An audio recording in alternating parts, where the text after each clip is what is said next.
Les saludo en el nombre del Señor. Les voy a invitar a buscar en la palabra de Dios el Evangelio de Lucas. Vamos a dar lectura a Lucas capítulo 17, desde el versículo 20 hasta el 37. Esta es la porción de la palabra de Dios que con la dirección de Dios vamos a estudiar y escudriñar esta noche. Lucas 17, desde el versículo 20 al 37.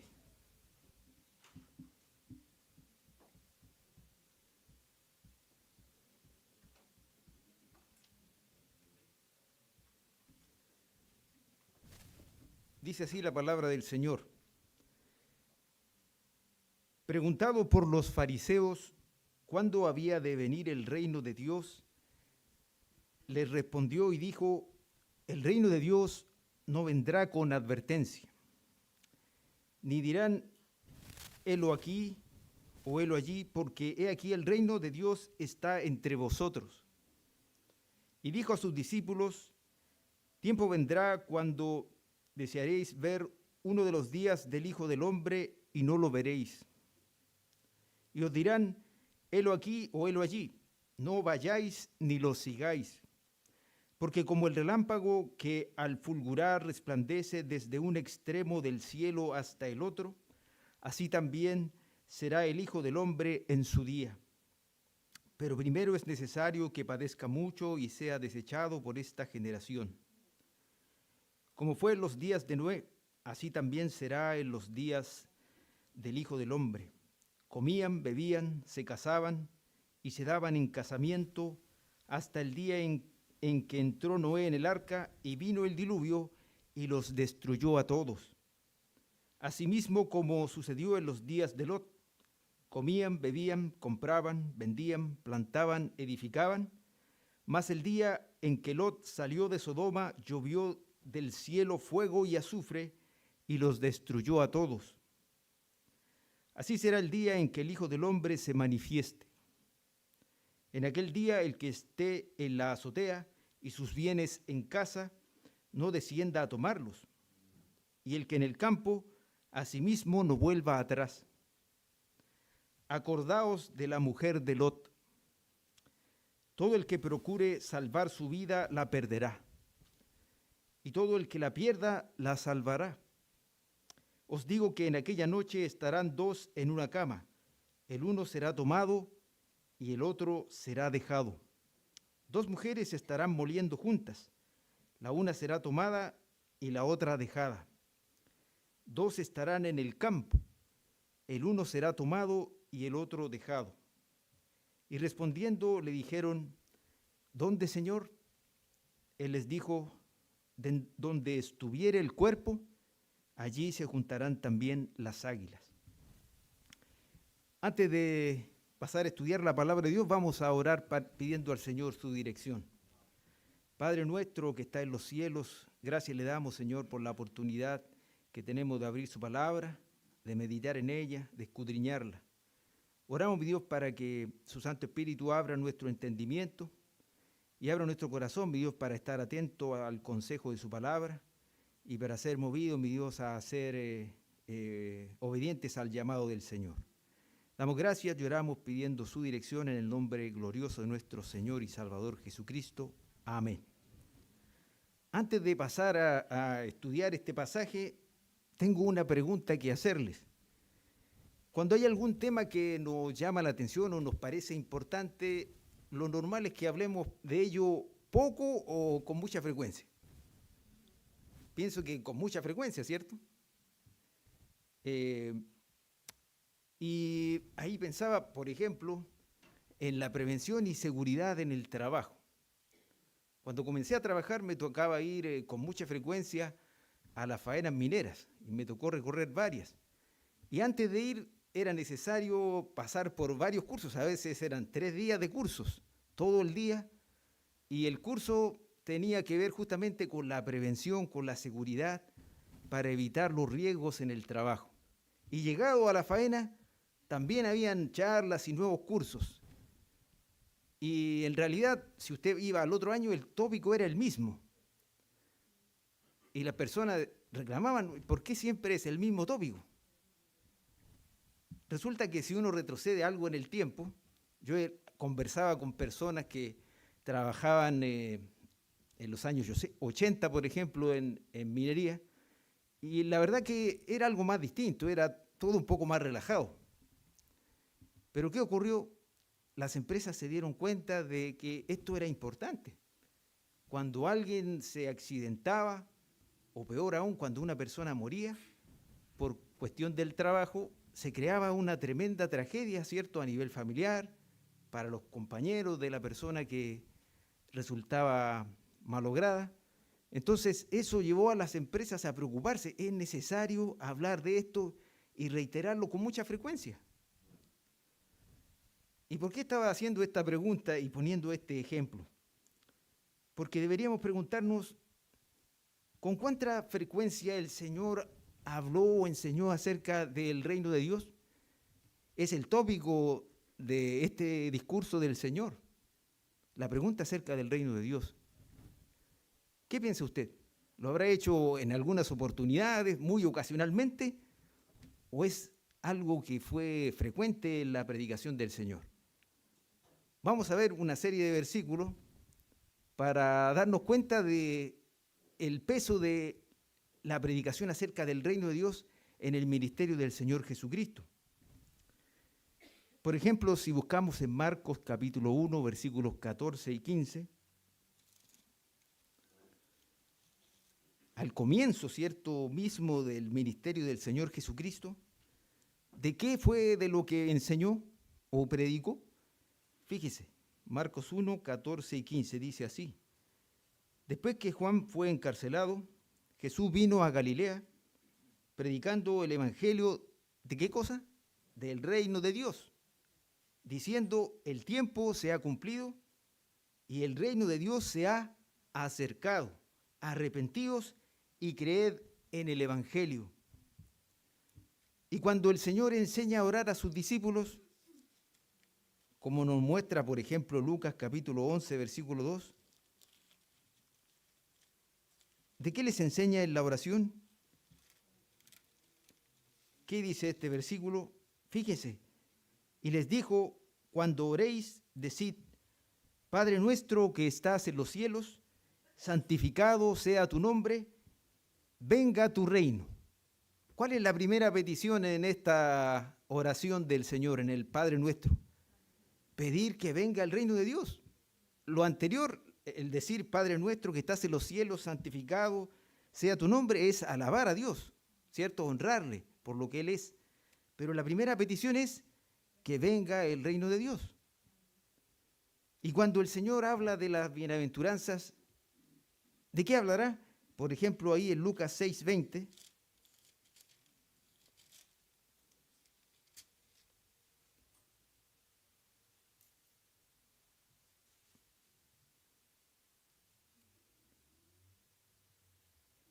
dice: y alzando los ojos hacia sus discípulos, decía: bienaventurados vosotros los pobres, porque vuestro es el reino de Dios. Y cuando el Señor proclama lo que el hombre debe buscar por sobre todas las cosas, ¿de qué habla? Lucas 12:31.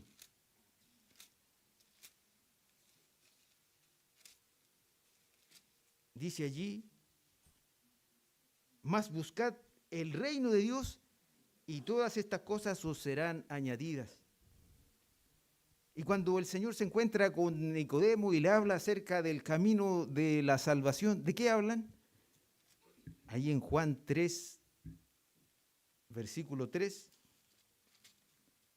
le dice, respondiendo Jesús, y le dijo: de cierto te digo, que el que no naciere de nuevo no puede ver el reino de Dios. Durante todo su ministerio el Señor predicó acerca del reino de Dios. Y de hecho, antes de ascender, una vez ya resucitado de entre los muertos, nos dice ahí el libro de los Hechos en el capítulo 1, versículo 3, que estuvo hablando con sus discípulos. Dice: a quienes también después de haber padecido se presentó vivo con muchas pruebas indubitables, apareciéndoseles durante 40 días y hablándoles acerca del reino de Dios. Entonces, podemos concluir que en realidad el Señor habla mucho acerca del reino de Dios, ¿cierto? Habla de ello con mucha frecuencia. Y es porque debe ser algo muy importante, ¿cierto?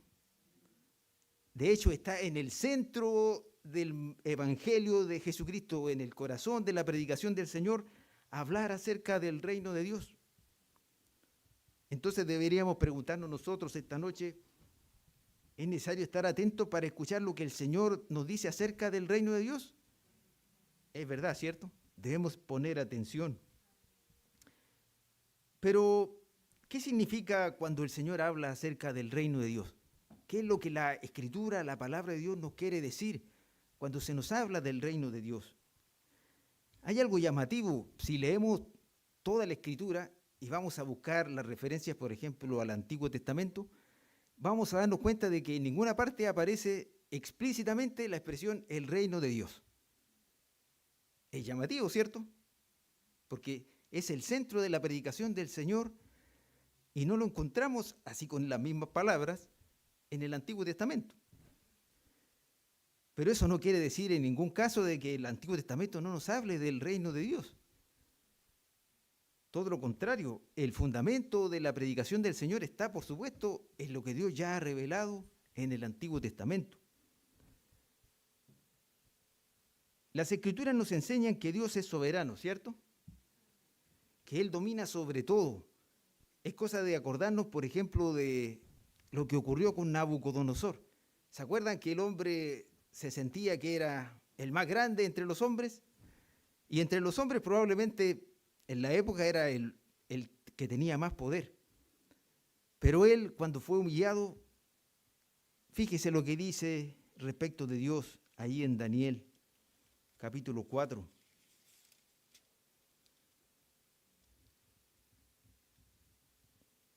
Versículo 2, Daniel 4, 2 dice: conviene que yo declare las señales y milagros que el Dios Altísimo ha hecho conmigo. Este es el rey pagano Nabucodonosor. Él es el que está hablando. Cuán grandes son sus señales y cuán potentes sus maravillas.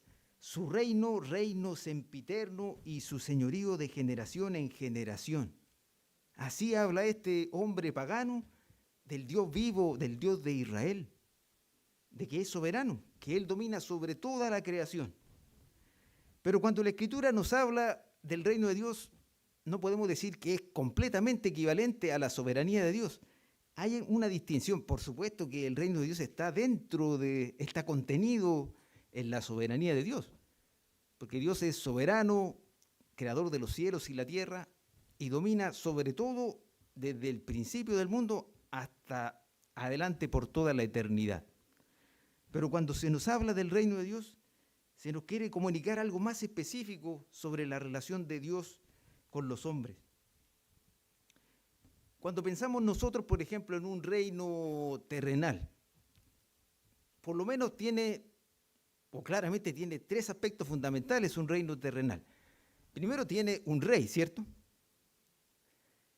También tiene un territorio donde ese rey ejerce su autoridad, su dominio. Y tercer punto, ese rey tiene que tener súbditos, ¿cierto?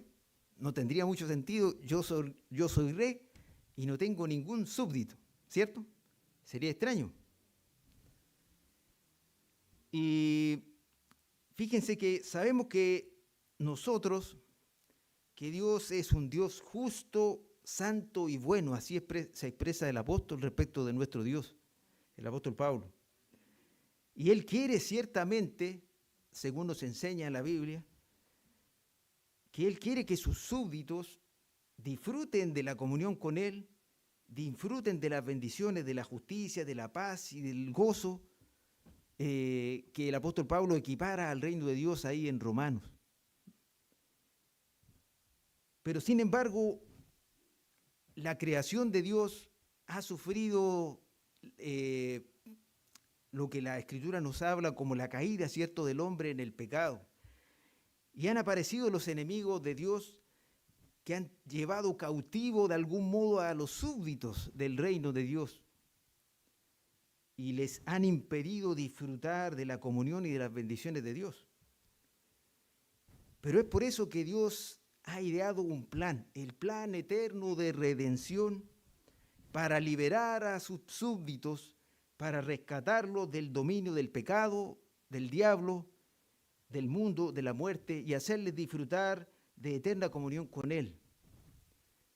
Y ahí es donde empezamos a entender cuál es el sentido con que la palabra de Dios nos instruye cuando nos habla acerca del reino de Dios. El reino de Dios tiene que ver con eso, significa la ejecución y cumplimiento o consumación del plan redentor de Dios, el cumplimiento de las promesas de Dios, de las promesas que Dios hizo, por ejemplo, allí en el Génesis, en el capítulo 12, nos habla que Dios llama a Abraham y le dice que lo va a bendecir y que en su simiente serán benditas todas las familias de la tierra. Y el apóstol Pablo nos aclara ahí en la carta a los Gálatas que es Jesucristo la simiente de Abraham, que ha traído la redención, la salvación a todos los hombres. El reino de Dios es el tiempo del cumplimiento del plan redentor de Dios y su consumación. Y esa es la introducción para que vayamos rápidamente, volvamos al pasaje de Lucas capítulo 17 y podamos meditar en lo que el Señor quiere enseñar en este pasaje. Nos dice ahí el versículo 20 de Lucas 17, preguntado por los fariseos cuándo había de venir el reino de Dios, le respondió y dijo, el reino de Dios no vendrá con advertencia. El Señor responde a una pregunta de los fariseos, ¿cierto? Por eso es que habla de esto del reino de Dios, en este contexto, en este pasaje. Y les dice el Señor a los fariseos que el reino de Dios no vendrá con advertencia. Cuando habla acá de advertencia es la palabra griega parateresis, que tiene el sentido de señales observables. Y fíjense que la respuesta del Señor en estos primeros dos versículos de este pasaje, el 20 y el 21, tiene que ver con su primera venida. Apunta a la primera venida del Señor, pues es en el ministerio del Señor Jesucristo que ya se hace presente el reino de Dios. Fíjese lo que dice Lucas capítulo 11, versículo 20.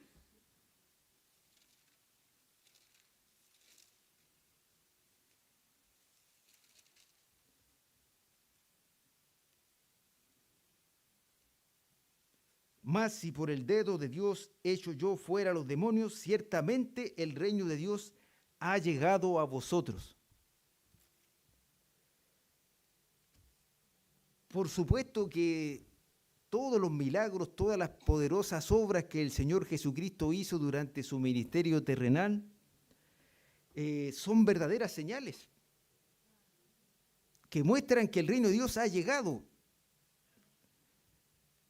Pero sin embargo, los fariseos, los líderes religiosos, los sacerdotes y los escribas estaban completamente cegados y endurecidos y no pudieron ver y no pudieron reconocer las evidencias de que había llegado el tiempo del cumplimiento, que había llegado el tiempo en que Dios iba a cumplir su promesa de dar redención a su pueblo Israel.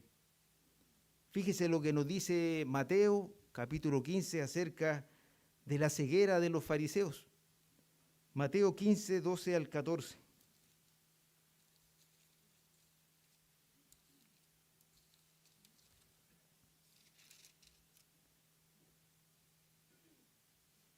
Entonces, acercándose sus discípulos, le dijeron, ¿sabes que los fariseos se ofendieron cuando oyeron esta palabra? Pero respondiendo él dijo, toda planta que no plantó mi Padre Celestial será desarraigada. dejadlos.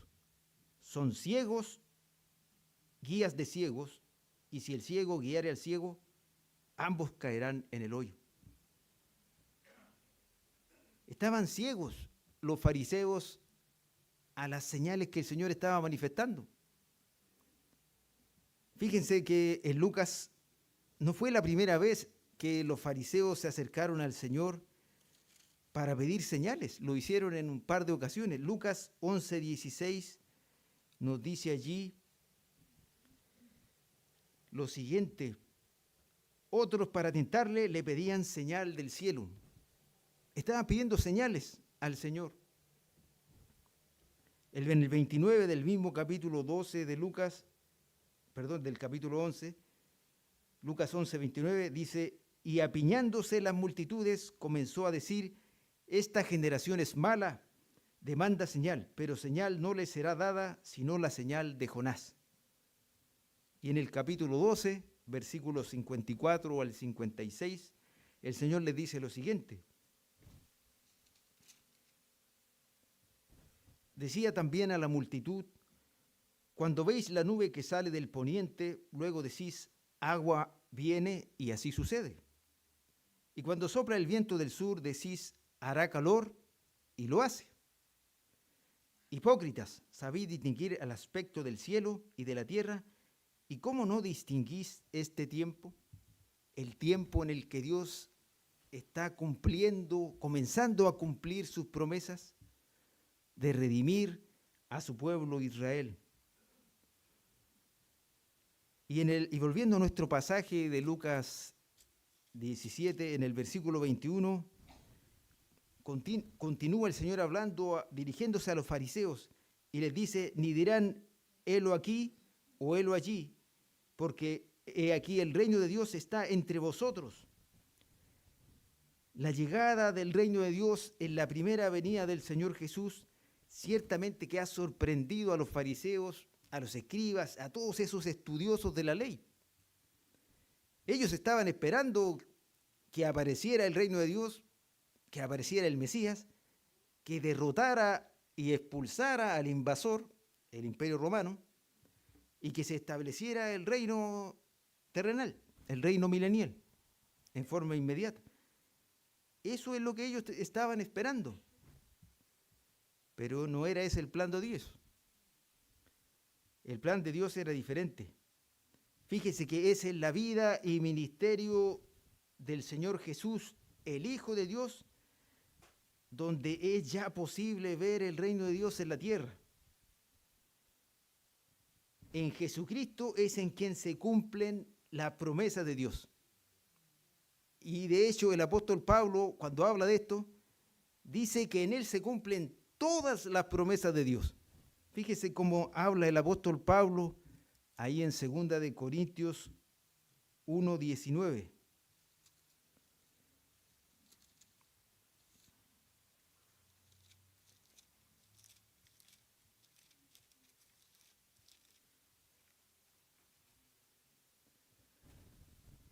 Dice así: porque el Hijo de Dios, Jesucristo, que entre vosotros ha sido predicado por nosotros, por mí, Silvano y Timoteo, no ha sido sí y no, mas ha sido sí en él, porque todas las promesas de Dios son en él sí y en él amén, por medio de nosotros, para la gloria de Dios.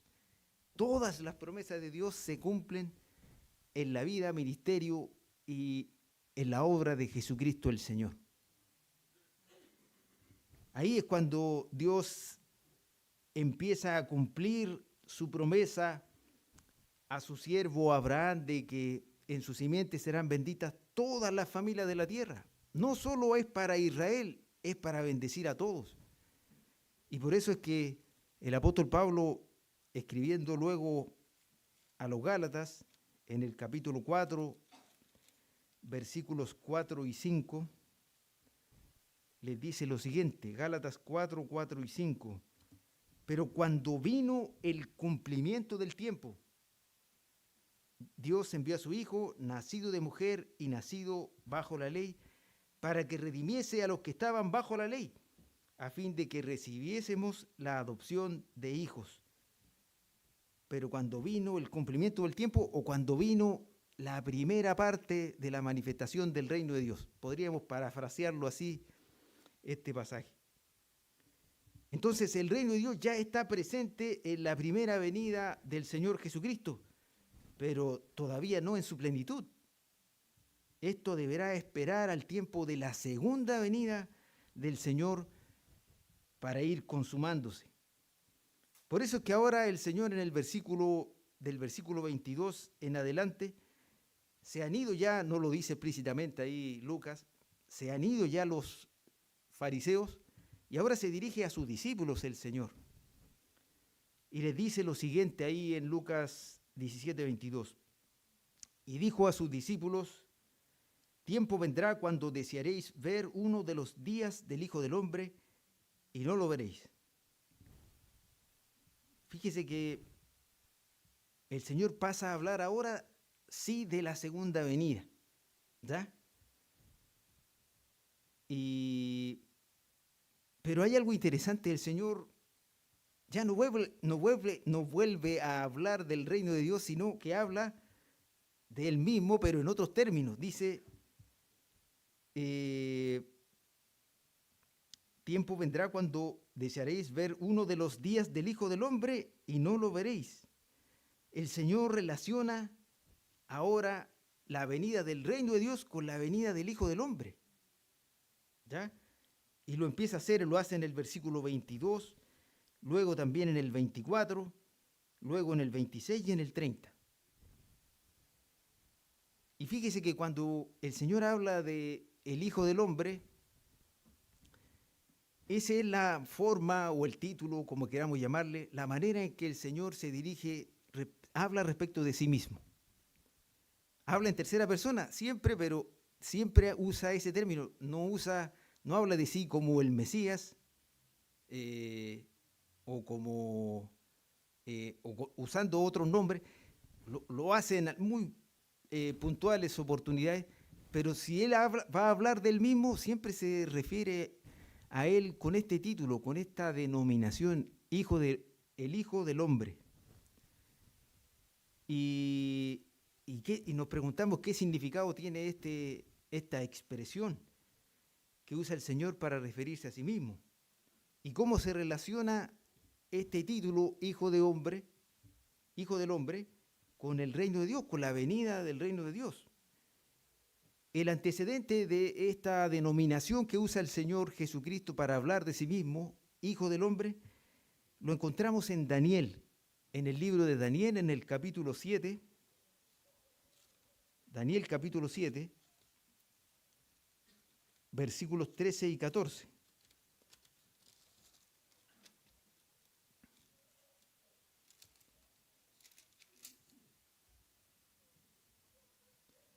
Dice así este pasaje de Daniel: miraba yo en la visión de la noche, y he aquí con las nubes del cielo venía uno como un hijo de hombre, que vino hasta el anciano de días, y le hicieron acercarse delante de él. Y le fue dado dominio, gloria y reino, para que todos los pueblos, naciones y lenguas le sirvieran. Su dominio es dominio eterno, que nunca pasará, y su reino uno que no será destruido. Es en este pasaje donde el Señor de algún modo está basando esta denominación, este nombre o título que Él usa para sí mismo. El Hijo del Hombre, ¿quién es?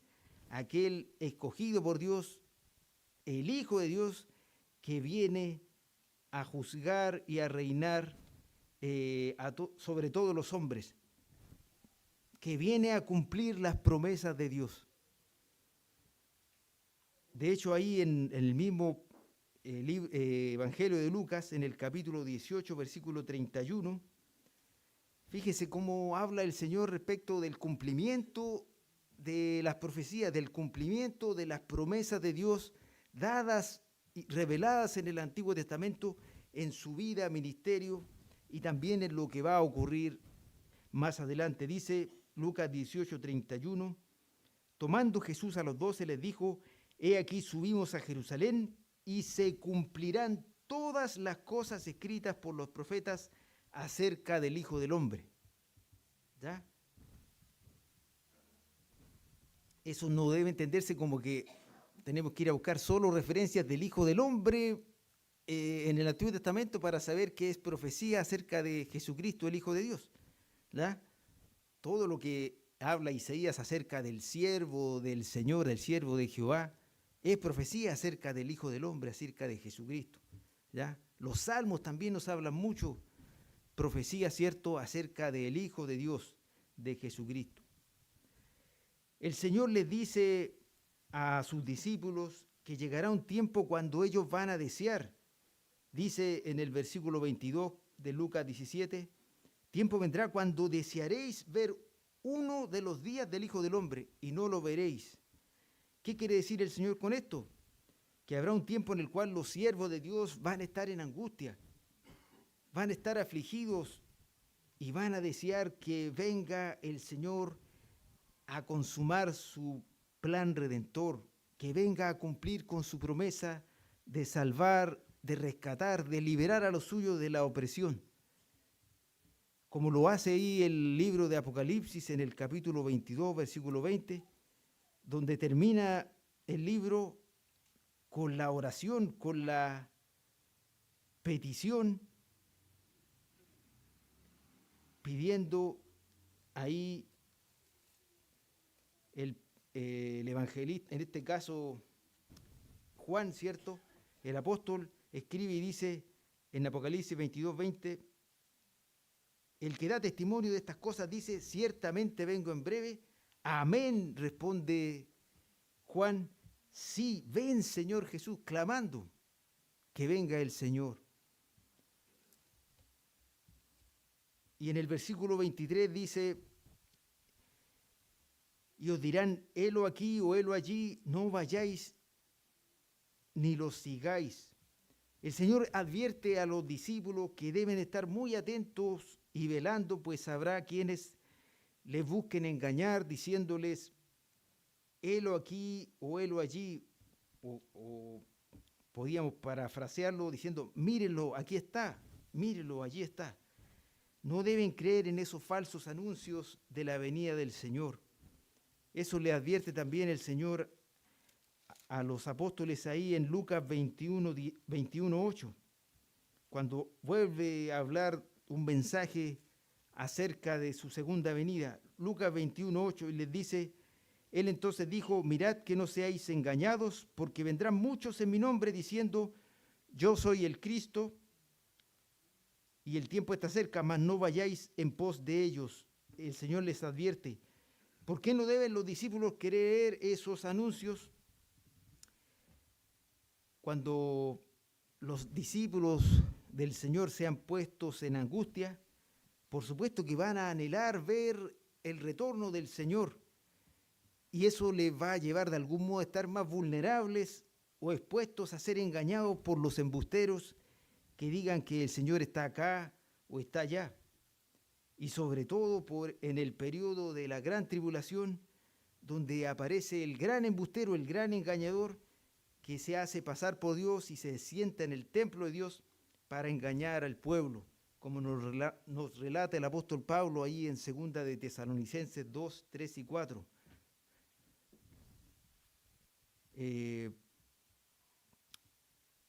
Fíjense, luego nos dice en el versículo 24, vamos a ir avanzando por tiempo, por eso que no vamos a leer todos esos versículos, que por lo menos ese último que mencioné.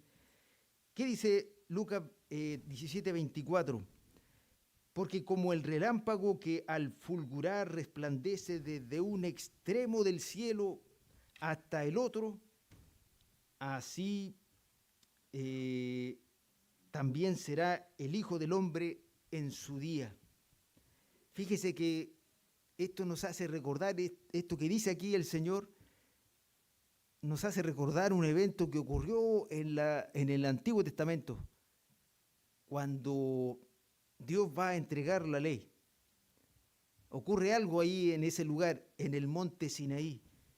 Leámoslo. Éxodo 19, 16 y 17.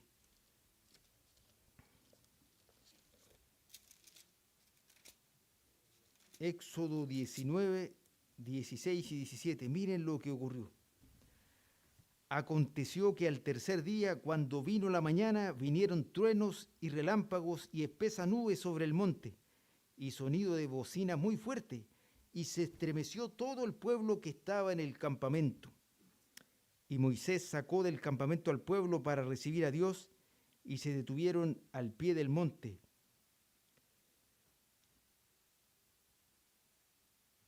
Fíjese que hubo, dice que hubo truenos y relámpagos, porque apareció una manifestación de la gloria de Dios para encontrarse con su pueblo.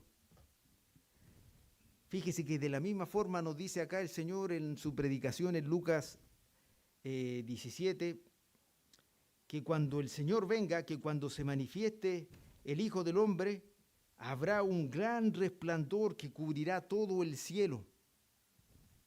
Es cosa de ver cuando nosotros tenemos la oportunidad, no es todos los años, pero a veces nos pilla o nos sorprende una tormenta eléctrica, ¿verdad? Y aparece, ¿cierto?, los truenos, y aparece, vemos cómo se rompe la aislación del aire y se ve un tremendo resplandor, un rayo, ¿cierto?, un relámpago. Dice el Señor acá que, o da cuenta de que habrá un gran resplandor en todo el cielo y su manifestación será en un instante y todo ojo le verá. No será necesario ningún anuncio. La venida del reino de Dios, la venida del día del Señor será manifiesta a todos. No vendrá con advertencia. Pero los hombres temerosos de Dios deben estar preparados para su llegada. Y ahora desde el versículo 25 en adelante, el Señor, luego de hablar de la venida del reino de Dios, que es equivalente a hablar de la venida del Hijo del Hombre, de la venida del Señor, nos habla ahora en esta porción de cómo los hombres van a ser sorprendidos por la venida del Señor. Fíjese lo que dice el versículo 25. Dice allí, pero primero es necesario que padezca mucho y sea desechado por esta generación. Fíjese que el Hijo del Hombre, el Señor Jesucristo, va a padecer mucho, dice, y va a ser desechado por esa generación. Y efectivamente así fue. Y el pueblo de Israel en el Antiguo Testamento había también desechado a Dios. Podemos recordar aquel momento en el que el pueblo pide rey, ¿lo recuerdan? Van y le dicen al profeta Samuel que quieren ser igual que las demás naciones teniendo rey sobre ellos. ¿Y qué le dice Dios a Samuel? En realidad no te están desechando a ti, Samuel, sino a mí para que el Señor no reine sobre ellos. Y fíjese que el Señor en su primera venida fue desechado por esa generación. Pero cuando vuelva a venir, ¿cómo va a ser? ¿Van a estar esperándole? Fíjese que en el capítulo 18, versículo 8, el Señor hace otra pregunta. Dice, del mismo Evangelio de Lucas, 18:8, os digo que pronto les hará justicia, pero cuando venga el Hijo del Hombre, ¿hallará fe en la tierra? ¿Cuál va a ser la actitud de los hombres cuando se manifieste el Señor? Es lo que va a pasar a contarnos ahora el Señor en este discurso. Dice en el versículo 26, como fue en los días de Noé, así también será en los días del Hijo del Hombre. Aquí el Señor cita dos ejemplos de la palabra de Dios, de la Escritura, del Antiguo Testamento. Y estos son, en realidad, los juicios más grandes y súbitos que se registran en el Antiguo Testamento. Y son el juicio de Dios que vino sobre los hombres en el tiempo de Noé, que trajo el diluvio y el juicio que vino sobre las ciudades de Sodoma, Gomorra y las ciudades vecinas en los días de Lot.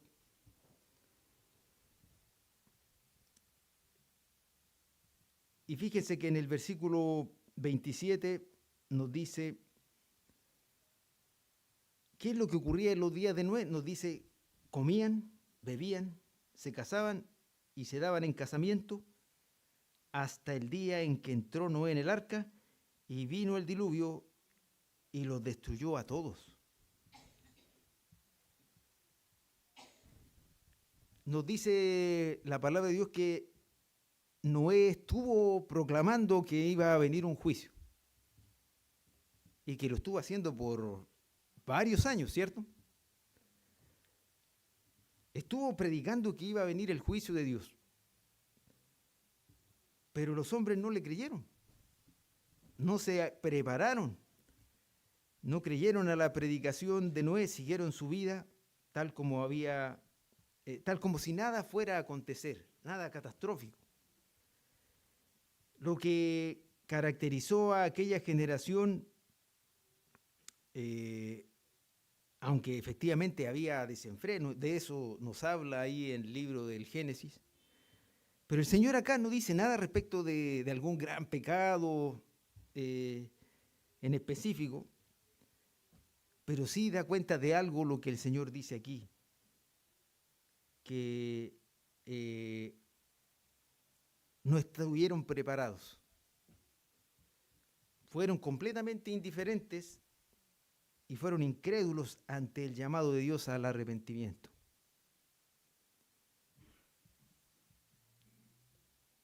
Nos dice ahí el apóstol Pablo en Romanos 1:21 que los hombres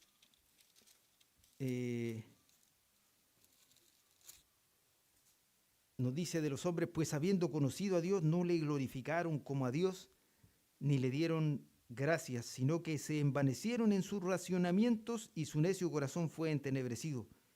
No le glorificaron como a Dios, ni le dieron gracias. Y eso fue lo que hicieron estos hombres en el tiempo de Noé. Pero es también lo que vemos nosotros en estos días, ¿cierto? Y luego dice en el versículo 28 lo siguiente: asimismo como sucedió en los días de Lot, comían, bebían, compraban, vendían, plantaban, edificaban. Podríamos decir que algo avanzó la civilización desde los tiempos de Noé hasta los tiempos de Lot, ¿cierto? Porque acá se añaden a lo que se decía respecto de la generación de Noé, que comían, bebían y se casaban. Aquí dice que se había desarrollado de algún modo más el comercio, dice vendían. También la agricultura dice que plantaban y la construcción, edificaban. Había avanzado la civilización. Pero, ¿qué pasa cuando llega la abundancia? Cuando se sacian los hombres y les empieza a sobrar tiempo. ¿Qué es lo que ocurre? Que empiezan a proliferar como proliferan los virus en el tiempo de invierno. También es con V la palabra, ¿cierto? Empiezan a proliferar los vicios. Fíjese cómo se expresa el profeta Ezequiel respecto de los hombres de Sodoma y de Gomorra. Ezequiel 16:49.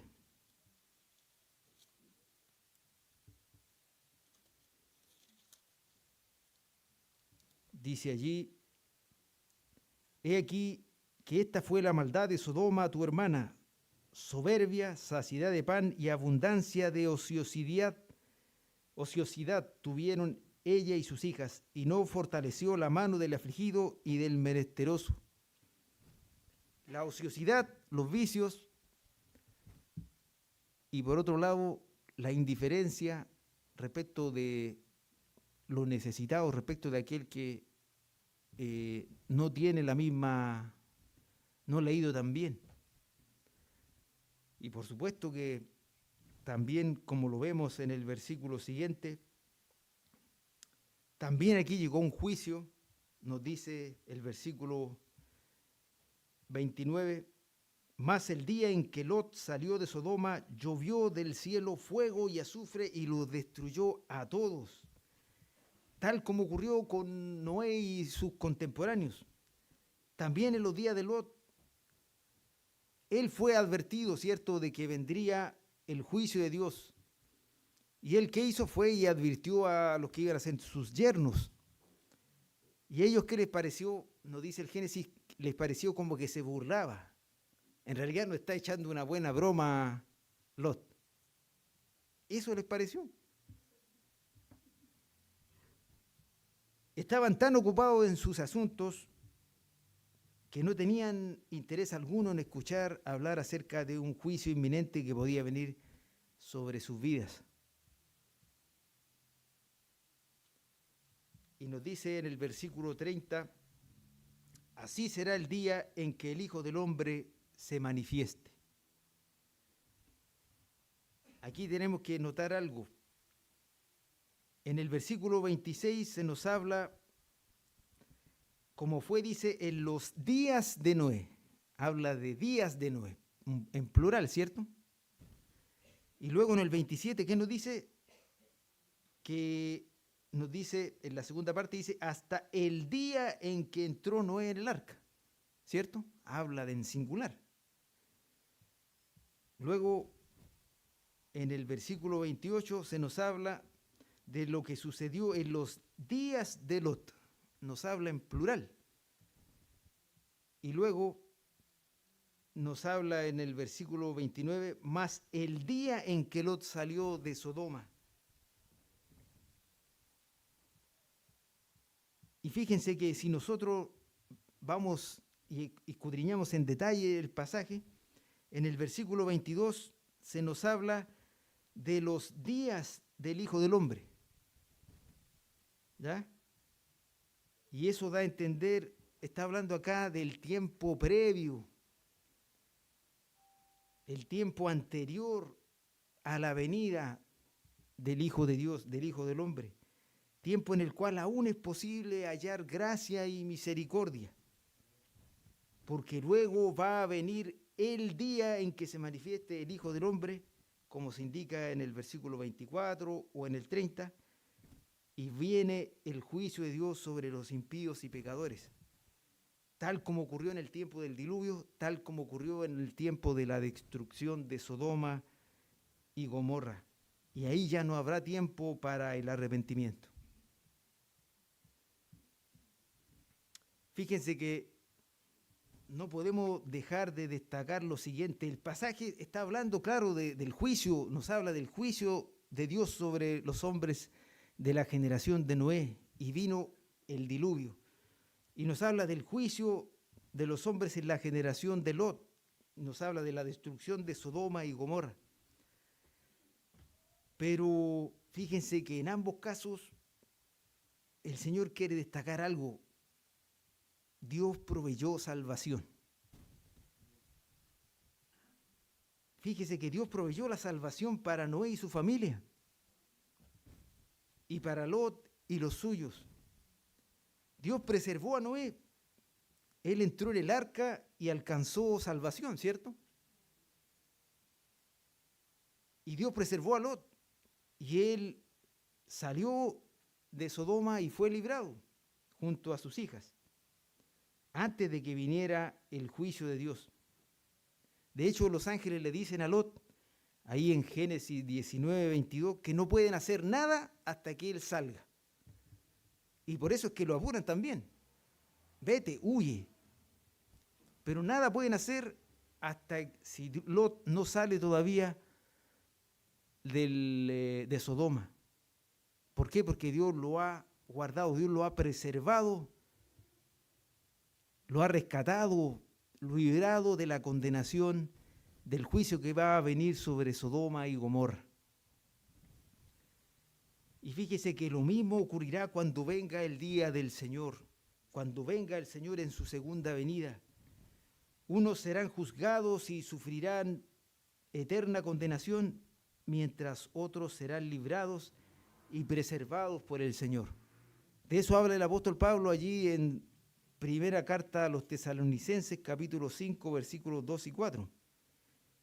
Primera de Tesalonicenses 5, versículos 2 y 4, dice allí: porque vosotros sabéis perfectamente que el día del Señor vendrá así como ladrón en la noche, que cuando digan paz y seguridad, entonces vendrá sobre ellos destrucción repentina, como los dolores a la mujer encinta, y no escaparán. Mas vosotros, hermanos, no estáis en tinieblas para que el día os sorprenda como ladrón.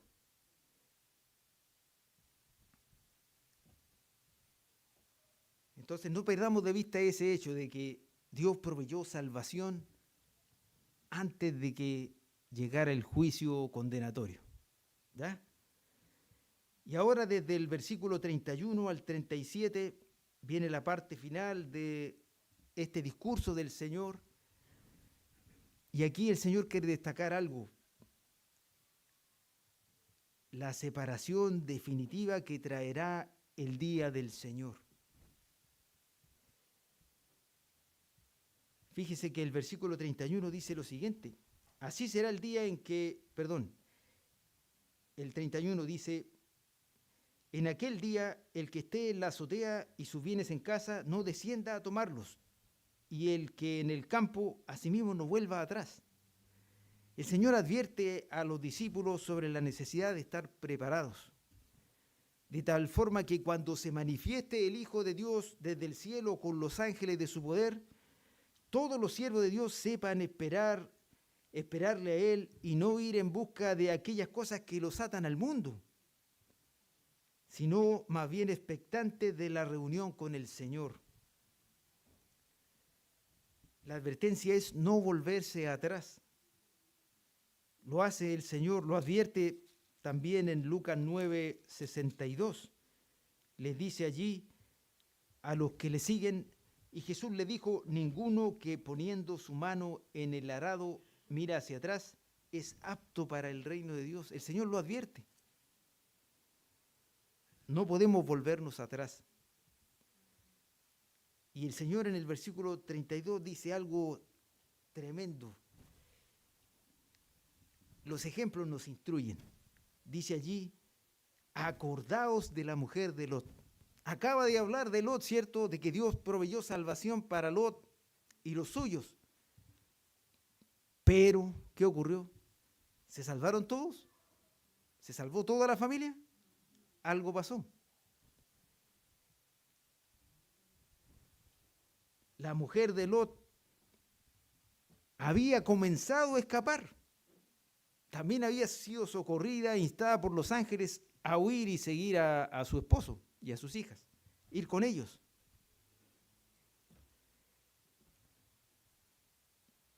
Pero realmente ella no quería dejar atrás lo que había prosperado en ese lugar. ¿Recuerdan que el Génesis nos dice que Lot había prosperado tremendamente en aquella llanura? Le había ido muy bien. Ella, la mujer de Lot, no quería dejar atrás las comodidades, las amistades que había hecho allí en Sodoma. Fíjese que su amor por las cosas de Sodoma, por los bienes de este mundo, fue más fuerte que la advertencia de los ángeles y le llevó a la condenación. Fíjese que la decisión, esto debe llamarnos poderosamente la atención. La decisión de seguir a Jesucristo es una decisión que debemos tomar cada uno en lo particular. Nadie más puede tomar esa decisión por nosotros.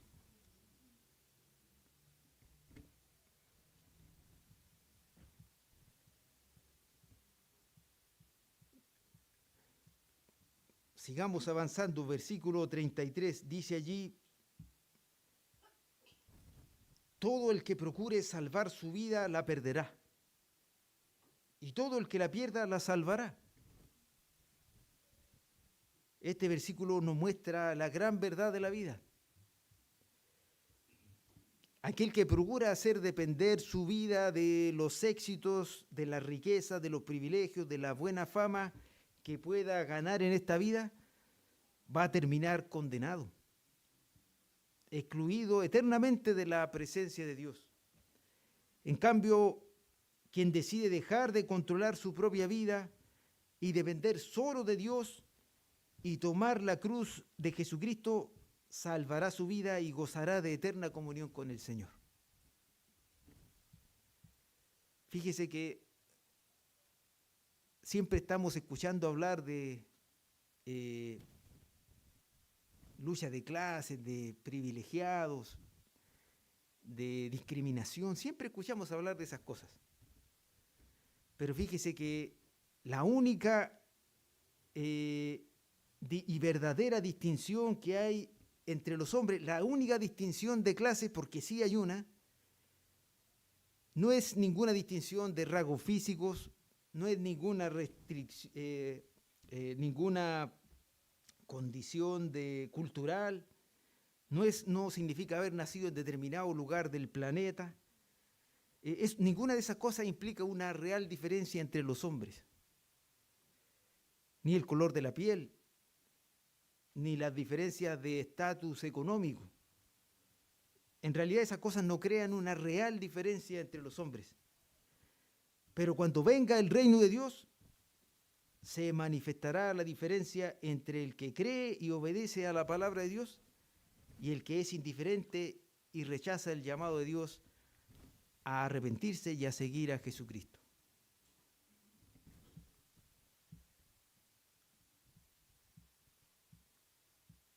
De eso habla el profeta Malaquías. No vamos a leer el pasaje, pero ahí en Malaquías 3, 14 al 18 se nos habla de eso, de la diferencia real que existe entre el que teme a Dios y aquel que es impío y pecador. Leamos ahora, nos queda poco tiempo, vamos leyendo desde el versículo, vamos a leer desde el 34 al 36. Dice allí lo siguiente: os digo que en aquella noche estarán dos en una cama, el uno será tomado y el otro será dejado. Dos mujeres estarán moliendo juntas, la una será tomada y la otra dejada. Dos estarán en el campo, el uno será tomado y el otro dejado. El Señor aquí nos enseña que habrá una separación entre los seres humanos. Y esta separación será entre el que cree y teme a Dios y entre aquellos que no creen y le rechazan. Y nos dice aquí el Señor que van a estar dos en una cama, uno va a ser tomado y el otro va a ser dejado. Van a haber dos mujeres trabajando, ¿cierto?, en un molino, una será tomada y la otra dejada. Dos van a estar en el campo, uno será tomado y el otro dejado. Es importante que entendamos esto. Aquí no está hablando del rapto de la iglesia, no está hablando del arrebatamiento de los creyentes. Eso ya ha ocurrido. Respecto de lo que tiene que ver con el plan de Dios, el plan escatológico, ¿cierto?, de Dios, respecto de lo que está enseñando aquí el Señor Jesucristo. Los creyentes ya han de haber sido arrebatados para estar en la presencia del Señor, como lo enseña la primera carta de Tesalonicenses 4, 16 y 17.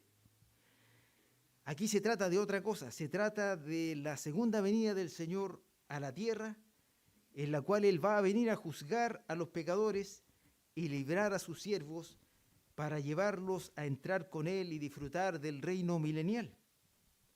Pero ¿qué significa esto de ser tomado o ser dejado? Aquí los comentaristas, los exégetas difieren. Es difícil determinar con precisión cuál es la interpretación correcta. Pero por lo menos hay dos interpretaciones que se acercan mucho, o deberían acercarse mucho a lo que el Señor quiso decir acá. Una nos dice que los que son tomados son los que serán juzgados y condenados por su incredulidad y maldad, mientras que los que quedan entrarán a disfrutar del reino milenial.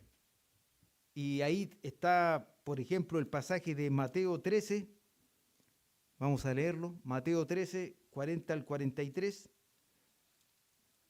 como apoyo para esta interpretación. Mateo 13, 40 al 43. Dice allí, de manera que como se arranca la cizaña y se quema en el fuego, así será en el fin de este siglo. Enviará el Hijo del Hombre a sus ángeles y recogerán de su reino a todos los que sirven de tropiezo y a los que hacen iniquidad. Y los echarán en el horno de fuego, allí será el lloro y el crujir de dientes. Entonces los justos resplandecerán como el sol en el reino de su Padre. El que tiene oídos para oír, oiga. La otra interpretación dice que los que son tomados son los justos, los que son preservados y librados del juicio y castigo de los impíos, mientras que los que son dejados atrás representan a los que van a quedar expuestos al castigo y condenación por su pecado e incredulidad. Y ahí, como apoyo para esta interpretación, tenemos el pasaje de Mateo 24, 30 y 31, donde dice lo siguiente, Mateo 24, 30 y 31. Entonces aparecerá la señal del Hijo del Hombre en el cielo, y entonces lamentarán todas las tribus de la tierra y verán al Hijo del Hombre viniendo sobre las nubes del cielo con poder y gran gloria.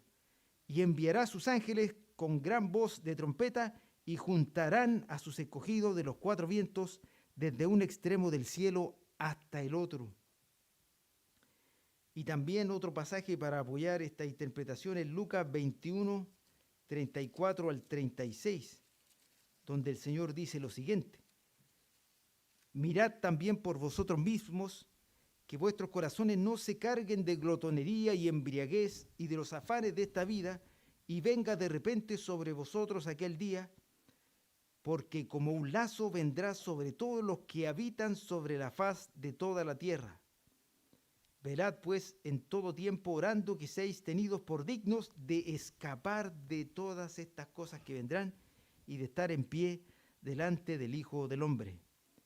Independiente de por cuál de las dos interpretaciones nos inclinemos, lo que es claro es que va a haber una separación entre los siervos del Señor que creen en Él y le aman, y entre los impíos que son indiferentes al llamado de Dios a arrepentirse y creer. Y el último versículo del pasaje, Lucas 17, 37, dice, y respondiendo le dijeron, ¿dónde, Señor? Él les dijo, donde estuviera el cuerpo, allí se juntarán también las águilas. Este versículo tiene todavía más interpretaciones que los tres anteriores. ¿Ya? Puede que se trate de lo siguiente. La pregunta ¿dónde? De los discípulos tiene el sentido de hacia dónde son llevadas las águilas, ¿verdad? O por decirlo así, los que son tomados. Y la respuesta es hacia el cuerpo del Señor o hacia el Señor que fue crucificado pero que ha resucitado. Representa a los siervos fieles del Señor, a los justos que son llevados al encuentro con el Señor para disfrutar de la comunión con Él en el reino milenial. Fíjense que antes de terminar debemos preguntarnos lo siguiente. Ante el llamado del Señor a estar preparado o al arrepentimiento, ¿qué vamos a hacer? Es una decisión que debemos tomar hoy día, porque el Señor puede venir en cualquier momento. Amén.